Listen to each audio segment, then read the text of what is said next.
अस्सलाम वालेकुम viewers, welcome to Ahmad Vikas automation desk. Viewers, आज एक डिफरेंट सा टॉपिक लेके आपकी खिदमत में हाज़िर हैं।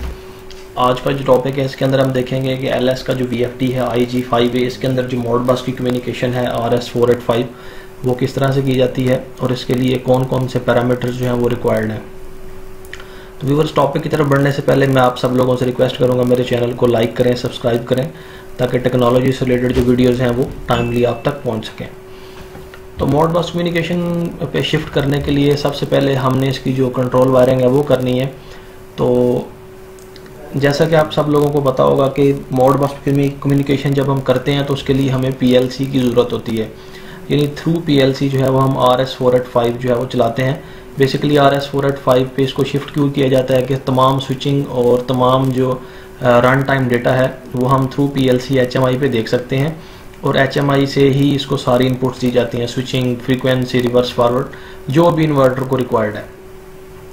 तो उसके लिए आपने जो दो वायर्स हैं PLC से जो आ रही होंगी वो S पॉजिटिव और S नेगेटिव पे लगानी है। ये यहाँ पे लिखा हुआ भी नज़र आ रहा है RS485 कम्युनिकेशन टर्मिनल। तो ये LS के VFD का 485 का कम्युनिकेशन टर्मिनल है।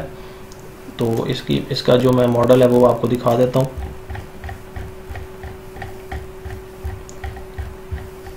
ये है जी IG5A, इस डिस्प्ले पे आपको नज़र आ रहा है।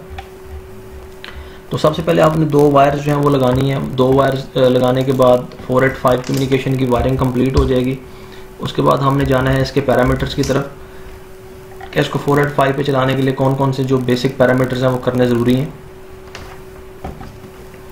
तो सबसे पहले हमने जाना है A103 के अंदर। तो ये बेसिकली ड्राइव मोड है, यानी स्विचिंग का मोड है कि इससे हम कौन कौन से मेथड से स्विचिंग करवा सकते हैं। तो पहले दो मेथड जो हैं वो आपने यूज़ नहीं करने, क्योंकि ये जो हैं ये टर्मिनल पे स्विचिंग करवाने के लिए यूज़ होते हैं। ये ऑलरेडी मैंने प्रीवियस लेक्चर्स के अंदर एक्सप्लेन किया हुआ है। तो हमारा जो केस है इसके अंदर जब हमने इसे RS485 पे कम्युनिकेट करवाना है तो इसकी सिलेक्शन हम 3 पे करेंगे। तो इस तरह ये RS485 पे शिफ्ट हो जाएगा। इसी तरह अगर इसकी फ्रीक्वेंसी हमने जो है वो कम्युनिकेशन से कंट्रोल करवानी है तो उसके लिए हमने ये फ्रीक्वेंसी सेटिंग मोड जो है, ये देखें इसमें ऑलरेडी 2 मोड हैं, 4 मोड है इसके अंदर। पहला जो मोड है इसके अंदर डिजिटल है, फिर एनालॉग है, यानी एनालॉग के थ्रू भी इसकी फ्रीक्वेंसी कंट्रोल होती है, फिर डिजिटल वॉल्यूम है, इसके ऊपर बिल्ट इन होता है। तो हमारा जो केस है इसमें हम RS485 यानी इसकी सिलेक्शन जो है वो 7 पे करेंगे। तो जब इसकी सिलेक्शन 7 पे कर लेंगे तो इसकी स्विचिंग भी जो है वो RS485 पे चली जाएगी और इसकी जो फ्रीक्वेंसी है वो भी RS485 पे चली जाएगी। तो ये है कुछ पैरामीटर्स जिनको स्विचिंग से RS485 पे शिफ्ट करने के लिए करना ज़रूरी था। इसके बाद कुछ सेटिंग्स होती हैं जो PLC से कम्युनिकेट करवाने के लिए ज़रूरी हैं। तो अब चलते हैं हम सेटिंग्स की तरफ।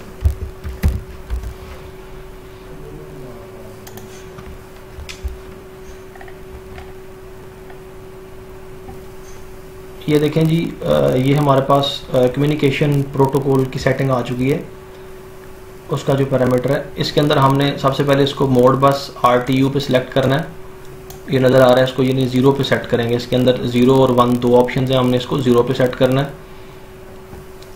उसके बाद नेक्स्ट हमारे पास है पैरामीटर जो है वो है बॉड रेट का, यानी हमने इसके अंदर बॉड रेट सेट करनी होती है कि किस बॉड रेट पे जो है वो हम RS485 के साथ डेटा की जो ट्रांसमिशन है वो कर सकते हैं। तो ये ऑलमोस्ट जो PLC के अंदर यूज़ होती है वो 9600 है। और एक बात आपने मेक श्योर करनी है कि जब आपने इसको कम्युनिकेट करवाना है तो जो बॉड रेट की सेटिंग आपने PLC में करनी है वही सेटिंग इधर देनी है। अगर दोनों सेटिंग डिफरेंट होंगी तो हमारा जो इन्वर्टर है वो कम्युनिकेट नहीं करेगा। तो ये बॉड रेट की सेटिंग है और कम्युनिकेशन की सिलेक्शन है। तो उसके बाद इसमें एक और सेटिंग होती है प्रायोरिटी की। ये देखें जी, नेक्स्ट पैरामीटर यहाँ पे लिखा हुआ आ रहा है प्रायोरिटी स्टॉप बिट सेटिंग। ठीक है जी, तो इसमें हमने प्रायोरिटी सेलेक्ट करनी है कि इस पे 0, यानी 0 का मतलब है नॉन स्टॉप बिट 1, फिर आ रहा है नॉन स्टॉप बिट 2। तो ये इसमें भी हमें कोई स्पेशल इस पर कोई इंस्ट्रक्शन नहीं है, इसमें भी हम कोई सी भी यूज़ कर सकते हैं। बस एक चीज़ मेक श्योर करनी है कि जो प्रायोरिटी आप यहाँ पे सेट कर रहे हैं वही आपने प्रायोरिटी जो है वो PLC के अंदर सेट करनी है। तो ये जो है LS का जो VFD है उसको PLC के साथ कम्युनिकेट करवाने के लिए RS485 कम्युनिकेशन के कुछ पैरामीटर्स हैं जो मैंने आपसे शेयर किए। तो व्यूवर्स मैं उम्मीद करता हूँ कि इसकी आपको बड़े अच्छे तरीके से अंडरस्टैंडिंग होगी। अगर इसके हवाले से किसी किस्म का कोई भी क्वेश्चन हो तो आप मुझसे पूछ सकते हैं। मेरा व्हाट्सएप नंबर जो है वो पेज पे मौजूद है, आप मुझे व्हाट्सएप भी कर सकते हैं व्यूवर्स। इसके अलावा हमारे पास तमाम VFDs के RS485 कम्युनिकेशन प्रोटोकॉल्स की सेटिंग के प्रोग्रामिंग कोर्सेज और PLC के साथ जो स्पेशली कम्युनिकेशन करवाई जाती है RS485 की डिफरेंट ब्रांड्स के VFD के साथ, उनके ट्रेनिंग कोर्सेज अवेलेबल हैं। इसके अलावा PLC के कंप्लीट कोर्सेज भी अवेलेबल हैं जिसमें फैटक, मित्सुबिशी, सीमेंस और डेल्टा वगैरह आती हैं। तो व्यूअर इसके अलावा हमारे पास जो सोलर का VFD है INVT, उसकी भी स्पेशल ट्रेनिंग करवाई जाती है। थैंक यू सो मच, दुआ में याद रखिएगा। अल्लाह हाफिज़।